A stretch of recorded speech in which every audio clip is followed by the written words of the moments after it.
So I've made a promise that once a month, after Cathie Wood gives her monthly report, which occurs on the first Friday of every month after we get the labor numbers, after we get the unemployment or the employment and unemployment numbers. So this is Randy Kirk, and we're going to talk about Cathie Wood's results. And I'd say they're bullish. And overall, next to the Fed's response, they're softening this last week. Cathie Wood's is pretty optimistic, not only about the near term, but really about the long term. So let's take a look. First of all, the key to her conversation was that the inflation problem was indeed transitory. It just took longer for the transition to happen. Now, I know I've been saying this, if you watch my channel, I've been saying this for a very, very long time.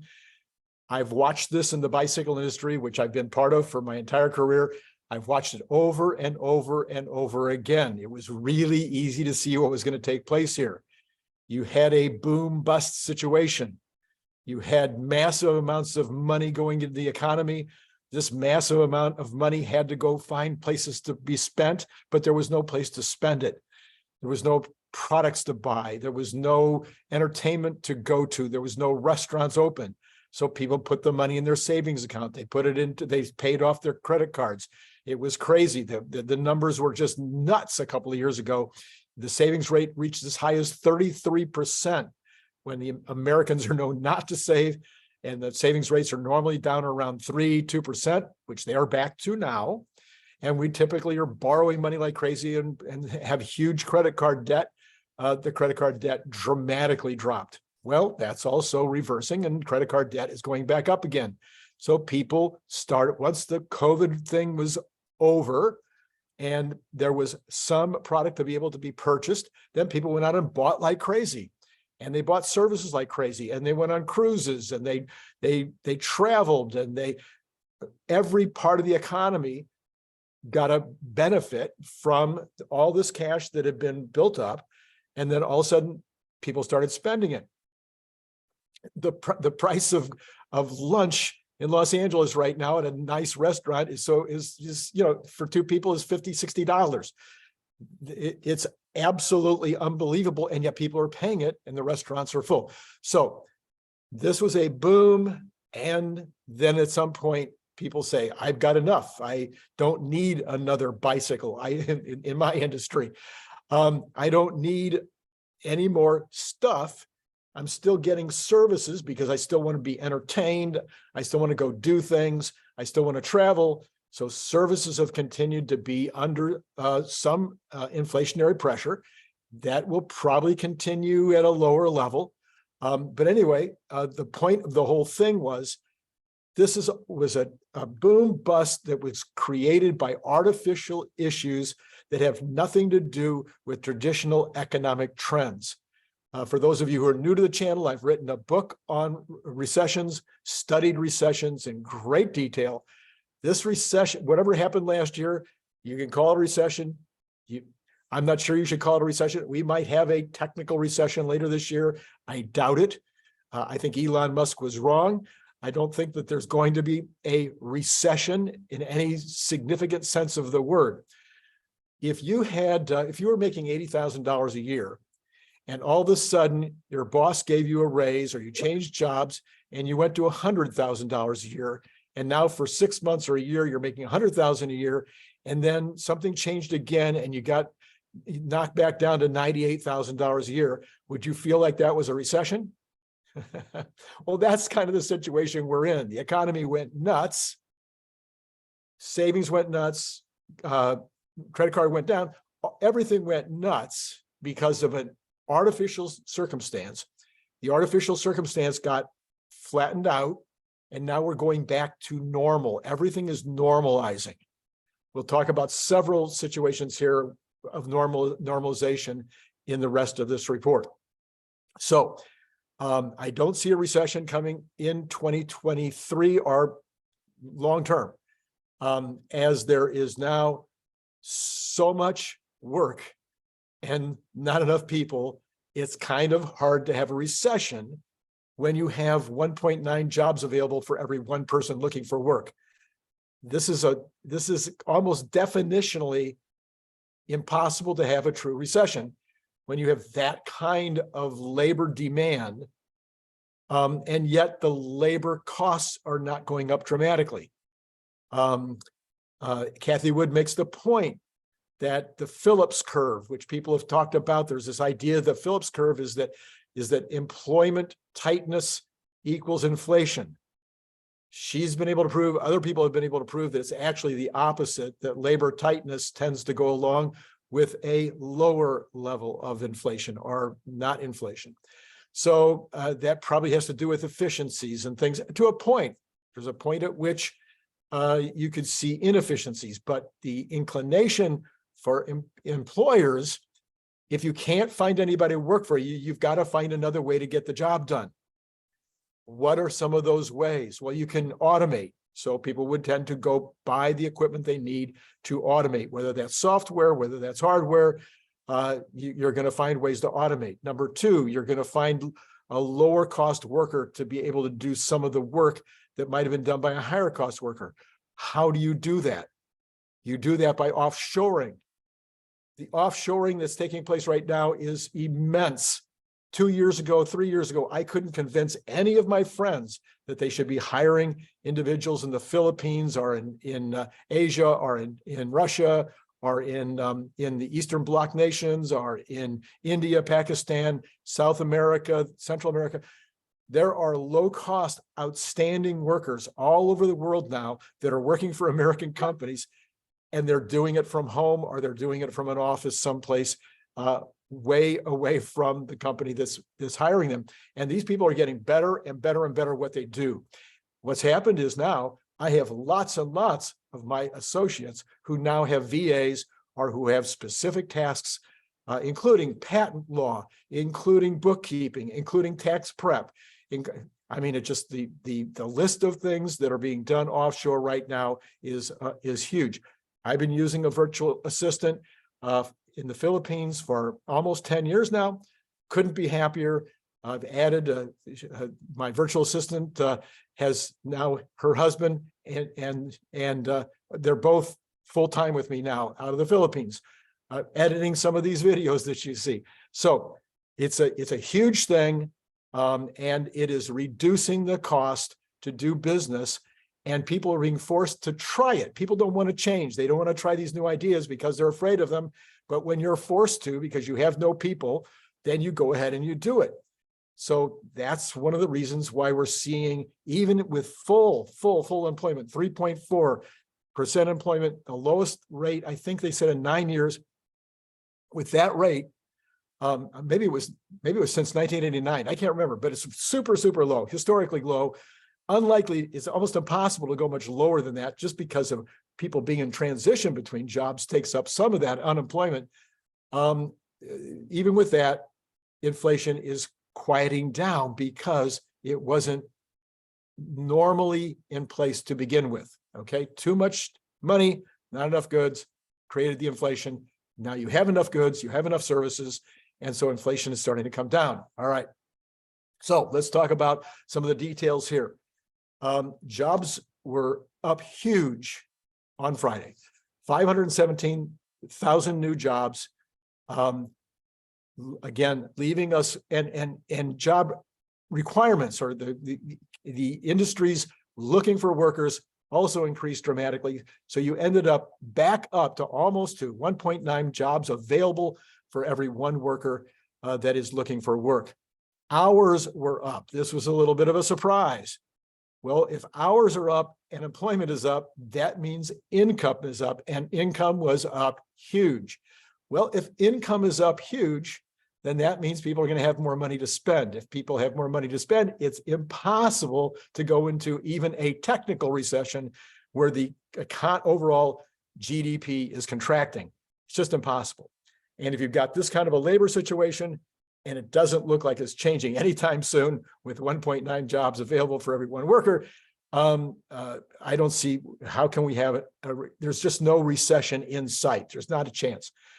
Layoffs were at the lowest rate historically. Even though we see these big headline numbers from the tech companies laying off 10,000 or 20,000 or 15,000, those don't seem to be having any impact at all. Because why? These were people that were put in place because the tech companies were having so much trouble finding workers. And so they were oversupplying themselves with employees. So now they're laying off. They don't need them. They've also had reductions in in some of their advertising income. So they've laid them up. But what's happened? Those people have found jobs immediately. One reporting that I saw suggested that it's taking less than 2 months for the average employee from these tech companies to find work. That's crazy. Okay, it's just there's so many jobs, good jobs out there for people that have good skills and capabilities and work ethic. All right. Next, the M2 continues to be negative. You would normally think M2 is negative.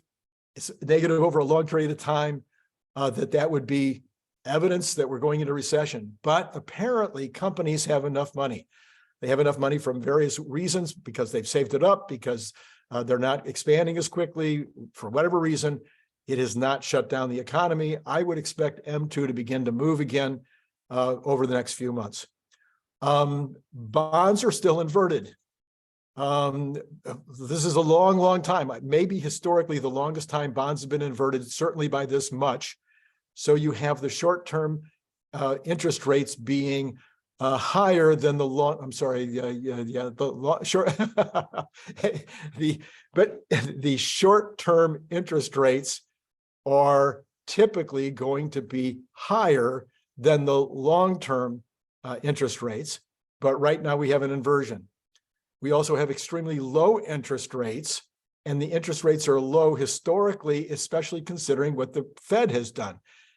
So what this means is the bond market does not believe that we have an inflationary problem at the level that the Fed does. I've been saying this for weeks and weeks and weeks, actually. This is huge.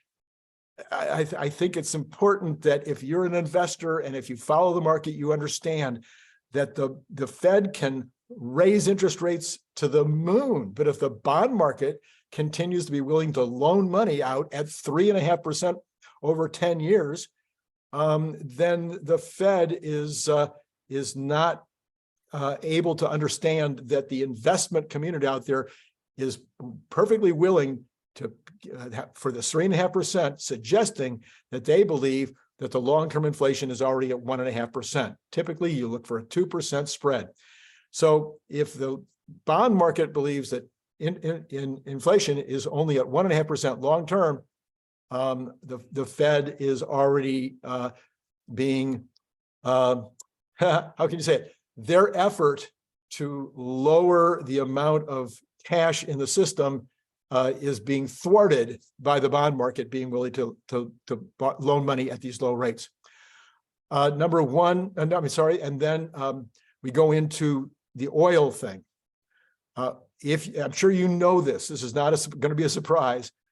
The price of oil affects the entire economy because oil goes into plastics, oil goes into transport, everything that's transported, oil goes into fertilizer, oil goes into production of things like steel. So when the oil prices go up or down, it ripples through the entire economy. Well, oil has dropped all the way, right now it's sitting around $73 a barrel, which is down from 100 and whatever, the high, I forget, like 130, 140, maybe it was higher than that. But it's been sitting around 100 for the longest time, and now it's dropped off a cliff. I mean, it's 73, and it's going down sometimes $1 or $2 a day. So there's apparently plenty of oil.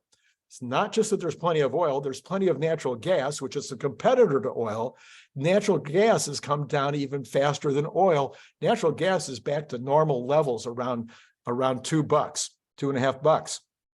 It's come down like, I think it's on the, I want to say it's on the order of 69% in like a couple of months. So natural gas is down. That affects oil prices.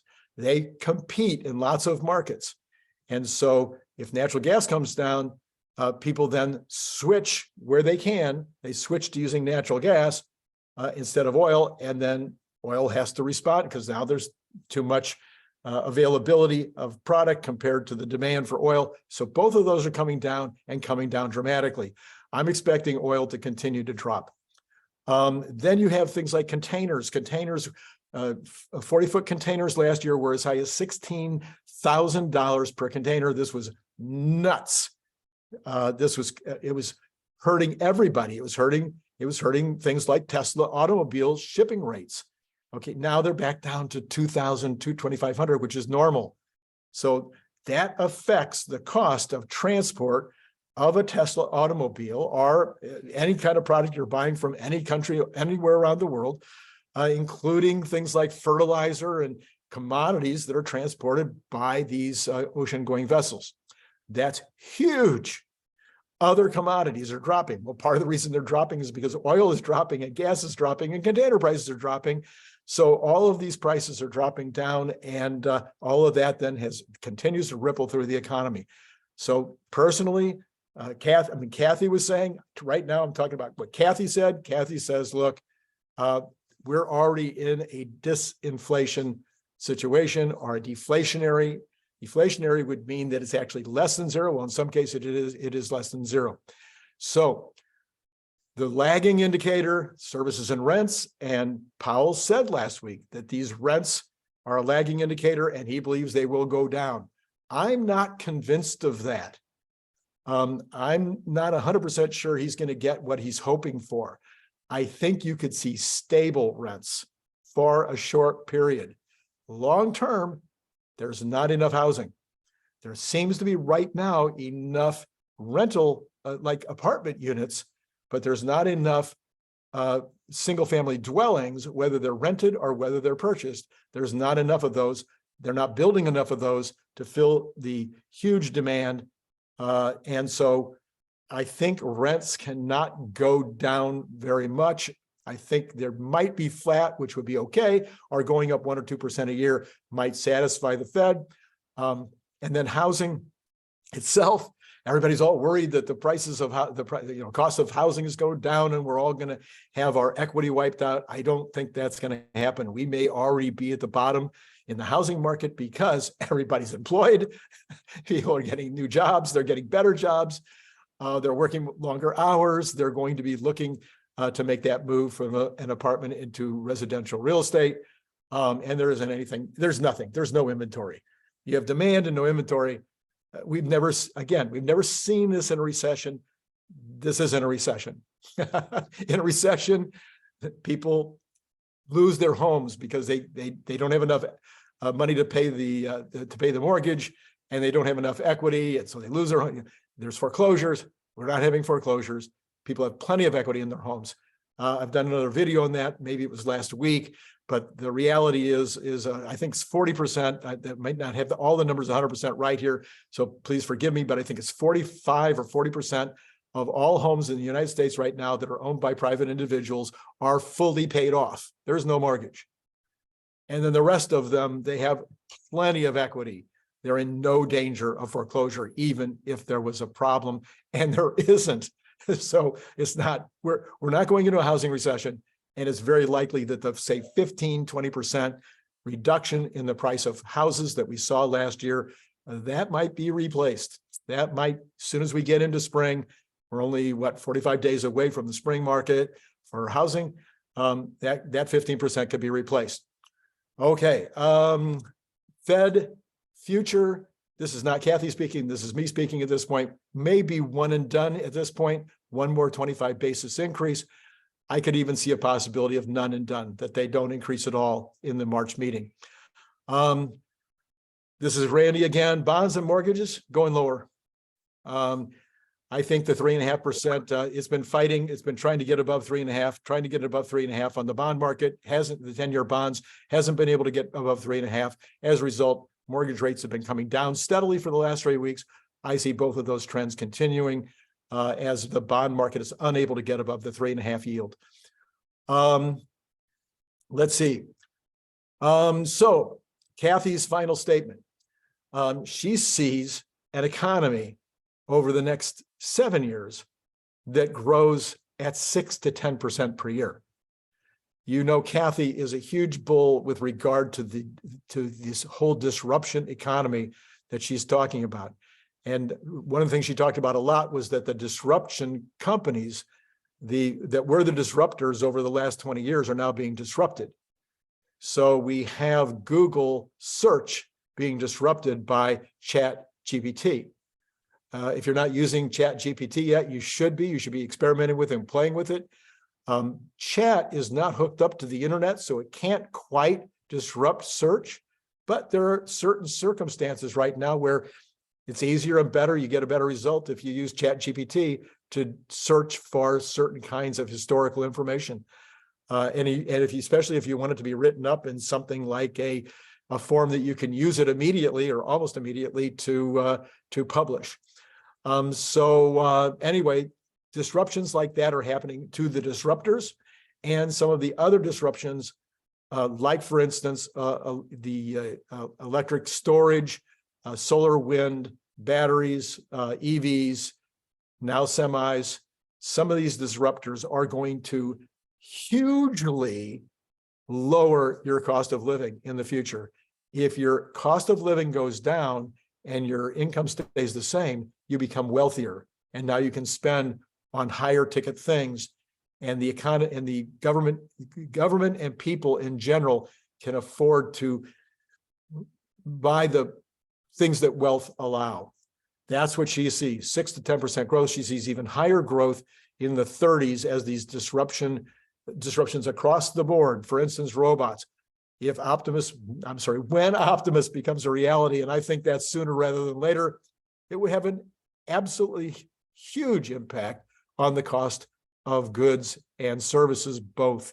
So watch for that. So that's, she brackets her entire conversation with the fact that this inflation thing was transitory, it just took longer, and then we're in for amazing future results because of disruption. So that's my Cathie Wood report for this month. If this is the kind of content that helps you or that you find entertaining or fun, please like and subscribe.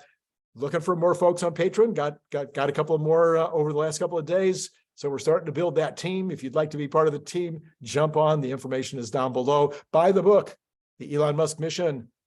If you haven't bought the book yet, for whatever reason, sales have just gone crazy the last few days. It's time for you to get your copy of The Elon Musk Mission. Hey, listen, it's been great talking to you.